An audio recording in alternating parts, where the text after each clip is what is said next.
Olá, classe, tudo bem com vocês? Estamos de volta para mais um estudo de 2 Coríntios, né? Nós paramos em 2 Coríntios 2, de 12 a 14, né? E agora nós vamos dar continuidade. Então, primeiro nós vamos orar, pedindo a Deus para Ele iluminar nossas mentes, abrir nosso entendimento, para a gente entender e absorver o que está sendo ensinado. Senhor, muito obrigada por mais uma oportunidade de estudar a Tua Palavra e aprender com o apóstolo Paulo, Senhor. Muito obrigada por esse espaço, esse tempo que podemos ter. Que Teu Espírito Santo venha agora nos iluminar, Senhor, venha falar conosco, venha aplicar o que aprendemos nas nossas vidas, Senhor, para que possamos viver vidas diferentes, Senhor. Muito obrigado pela vida do apóstolo Paulo, por tudo que ele viveu e ele deixou escrito, registrado para nos ensinar. Te agradecemos, Senhor, e te pedimos que o Senhor nos abençoe agora, em nome de Jesus. Amém. Nós vamos continuar vendo as 5 marcas de uma vida vitoriosa. Na aula passada nós vimos 2 e agora nós vamos ver as seguintes. Então nós vimos o otimismo indestrutível, é uma marca do cristão. É uma vida de gratidão, mesmo em meio a provações e dificuldades. Vimos também o sucesso constante, que a gente via isso na vida de Paulo.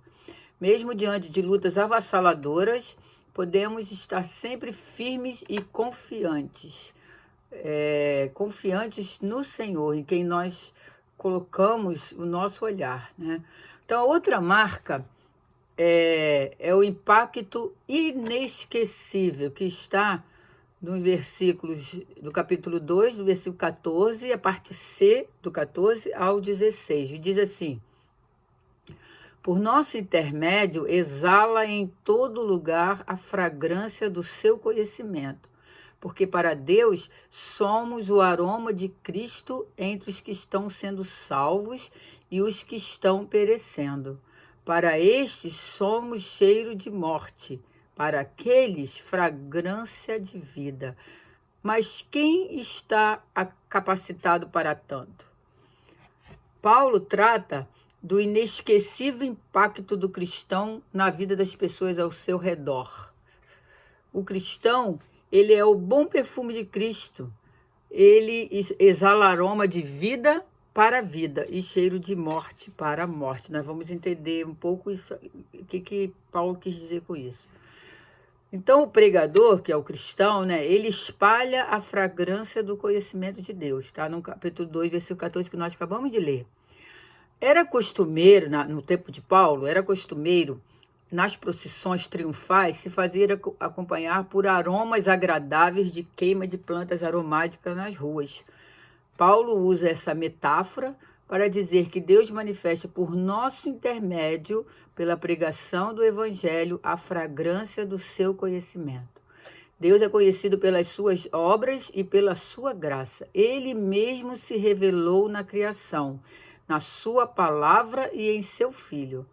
Quando pregamos o Evangelho, espalhamos a fragrância do conhecimento de Deus.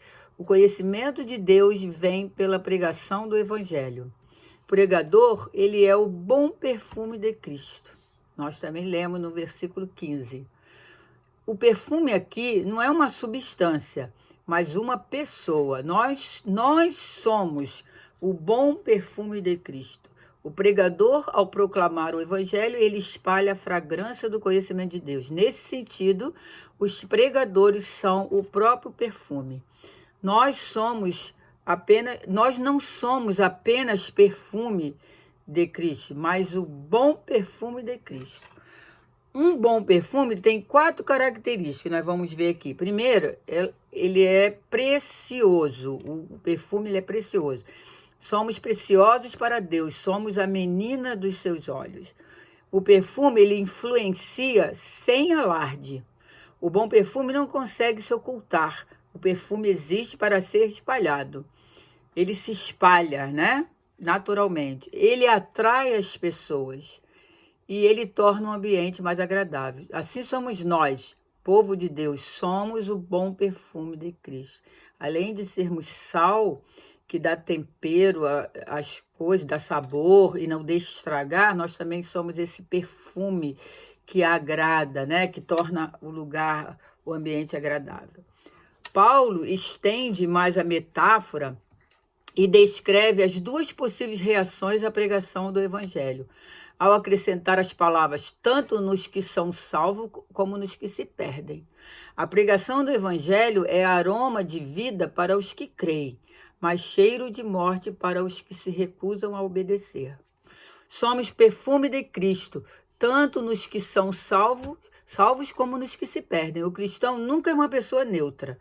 Ao espalharmos pela pregação a fragrância do conhecimento de Deus, essa mensagem inevitavelmente exigirá uma resposta do homem. Aqueles que ouvem e creem são salvos, e aqueles que ouvem e rejeitam se perdem. O mesmo ato de salvação que destruiu a morte para os salvos, tornou a morte irrevogável para aqueles que se perdem. Efeitos opostos seguem a mesma causa. O mesmo evangelho que abençoa uns, condena outros. O evangelho tem esta peculiaridade. Ele toca as profundezas da natureza humana e atinge-a mais do que qualquer coisa.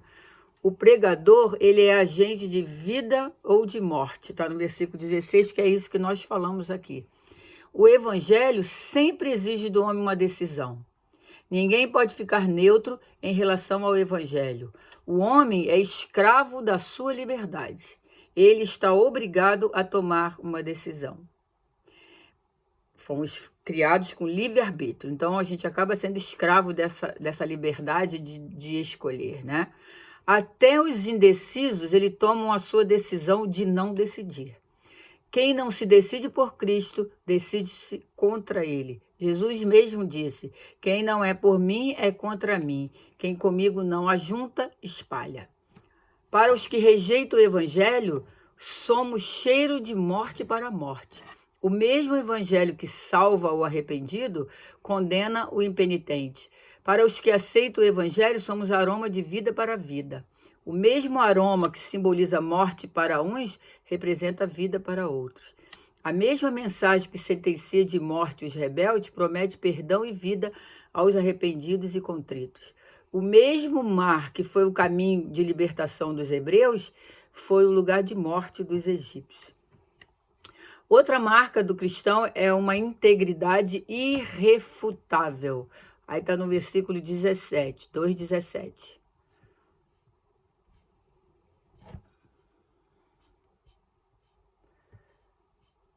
Paulo denuncia os falsos apóstolos que estavam entrando na igreja de Corinto, pregando um falso evangelho, com um falso comissionamento e com uma motivação. Eles visavam apenas o lucro. Então, nós vamos ver como não se deve pregar o evangelho e como se deve pregar o evangelho. Paulo vai ao encontro daqueles que estão pregando o evangelho de maneira errada, né? Um falso evangelho. Eles não são comissionados, nada, tá? Então vamos ver como não se deve pregar o evangelho. Comerciantes inescrupulosos usavam artifícios desonestos para adulterar o vinho, acrescentando-lhe água ou misturando o vinho ruim com o bom para aumentar os seus lucros. O mesmo acontece com pregadores que diluem a mensagem do evangelho, torcem a verdade e pregam apenas o que os seus ouvintes querem ouvir.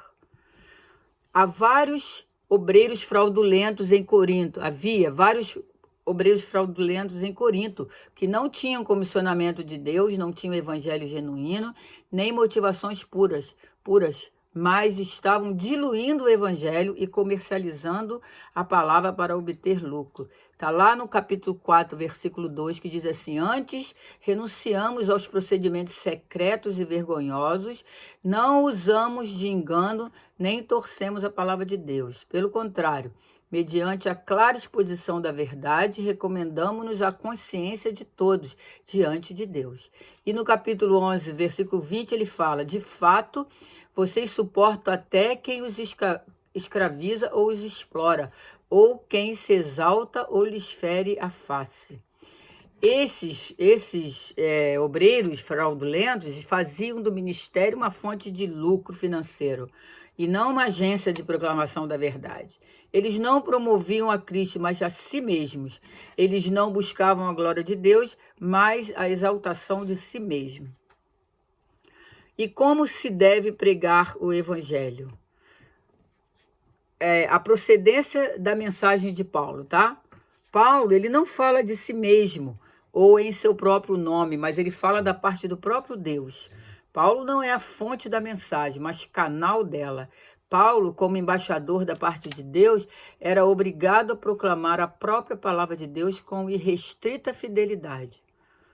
E o método, né? O método da mensagem. Paulo fala em Cristo, na presença de Deus. Ele é íntegro na mensagem e também nos métodos. Ele prega uma mensagem que vem de Deus e a apresenta na presença de Deus. A vida do pregador é a vida da sua pregação. Não basta ser aprovado pelos homens, importa ter a aprovação de Deus. A motivação do mensageiro. Paulo fala na presença de Deus com sinceridade, integridade e fidelidade. A mensagem de Paulo é divina, seu método é transparente e sua motivação é santa.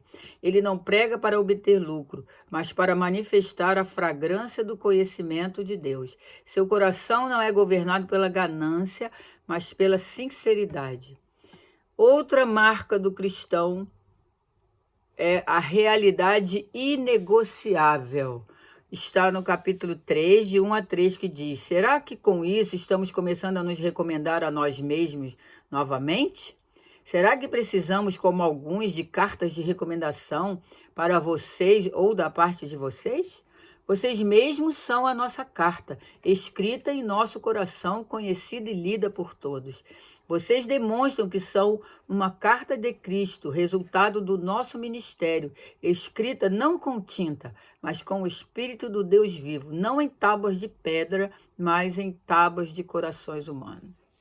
O apóstolo Paulo, ele continua sua defesa diante do ataque dos falsos apóstolos.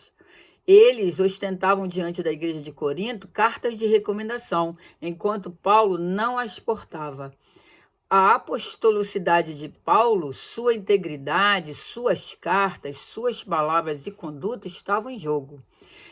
É diante dessa situação que Paulo, mais uma vez, apresenta sua defesa. Então, nós vamos ver 4 verdades, vamos destacar 4 verdades nesse trechinho que nós lemos. A verdade escrita no coração é a mais legível mensagem. O mundo nem sempre lê as escrituras, mas ele está sempre nos lendo. Somos uma carta aberta diante dos holofotes do mundo. Nossa vida é um outdoor de Deus estampado diante dos olhos do mundo. Somos como uma cidade iluminada no alto de um monte. Nossa vida é uma espécie de megafone de Deus nos ouvidos da história. Cada cristão é uma propaganda de Cristo. Cristo é o autor dessa carta e também é o seu remetente. Ele a compôs e somos o poema de Deus, a carta de Cristo. A verdade escrita no coração é a mais duradoura mensagem de Deus. A mensagem do Evangelho não é escrita com tinta que se apaga, mas é escrita pelo Espírito de Deus. Ela é escrita não em tábuas de pedras, mas no coração. Quando uma pessoa se converte a Cristo, ela é selada pelo Espírito Santo e batizada no corpo de Cristo. Ninguém pode desfazer a obra que Deus faz. Ninguém pode apagar a escrita do Espírito Santo dos corações transformados pelo Evangelho. O que foi feito em nós é algo espiritual e permanente. O Espírito Santo não está produzindo em nós uma caricatura de Cristo, mas nos transformando de glória em glória na própria imagem dele. Está no versículo 18 do capítulo 3. E todos nós que com a face descoberta contemplamos a glória de Deus, segundo a sua imagem, estamos sendo transformados com glória cada vez maior, a qual vem do Senhor, que é Espírito. A verdade escrita no coração é a mensagem mais convincente de Deus. Uma vida transformada pelo Evangelho é um argumento irresistível, irrefutável e irrevogável em favor da verdade. A vida transformada dos coríntios era a carta de recomendação de Paulo. Está em 1 Coríntios 6, de 9 a 11. Diz assim: vocês não sabem que os perversos não herdarão o reino de Deus? Não se deixe enganar, nem imorais, nem idólatras, nem adúlteros, nem homossexuais passivos ou ativos, nem ladrões, nem avarentos, nem alcoólatras, nem caluniadores, nem trapaceiros herdarão o reino de Deus. Assim foram alguns de vocês, mas vocês foram lavados, foram santificados, foram justificados no nome do Senhor Jesus e no Espírito de nosso Deus. Então, eles tinham tido uma vida transformada. Vários coríntios tinham tido uma vida transformada pelo Senhor. Só o Evangelho de Cristo transforma vidas. Só a verdade de Deus ilumina os olhos daqueles que estão mergulhados no obscurantismo do preconceito e nas trevas espessas do pecado. Nenhuma mensagem é mais persuasiva do que uma vida transformada pelo poder de Deus. A verdade escrita no coração é a mensagem mais profunda de Deus. A antiga aliança foi gravada em tábuas de pedra, mas a nova aliança foi escrita em tábuas de carne, isto é, nos corações. A lei é um mandamento externo, a graça é um princípio interno. A lei foi escrita fora de nós, a graça dentro de nós. A primeira nos fala o que devemos fazer para Deus. A segunda, o que Deus fez por nós. Paulo desbanca os argumentos dos falsos mestres e dos falsos apóstolos que estavam invadindo a igreja de Corinto e questionando a integridade do seu apostolado, dizendo que a pregação deles estava baseada naquilo que fazemos para Deus. Mas a sua pregação, a de Paulo, estava baseada naquilo que Deus fez por nós. Essa é a diferença fundamental entre viver na velha aliança ou viver na nova aliança. A velha aliança nos ensina a fazer o melhor para Deus, mas a nova aliança nos ensina que Deus fez tudo por nós. Estamos vivendo no tempo da nova aliança, debaixo da nova aliança. Então, estamos vivendo na era da graça. Não é o que fazemos para Deus, mas é o que Ele fez por nós, que é ter morrido por nós. E nós só precisamos receber isso. E aí a graça dele vai operar em nós, a santificação, a salvação, o perdão, né? Então a Bíblia diz, né, que não é pelo que nós fazemos, mas totalmente dependente de Deus. Nós não fazemos nada por nossa salvação, Ele que já fez por nós. O que nós temos que fazer é só receber aquilo que já foi feito. Que Deus nos abençoe, que a gente possa ter as marcas de um cristão na nossa vida, exalarmos o bom perfume de Cristo por onde andarmos, mesmo que não tenhamos oportunidade de abrir nossa boca, mas a gente vai exalar o bom perfume de Cristo. Que Deus nos abençoe e até a próxima.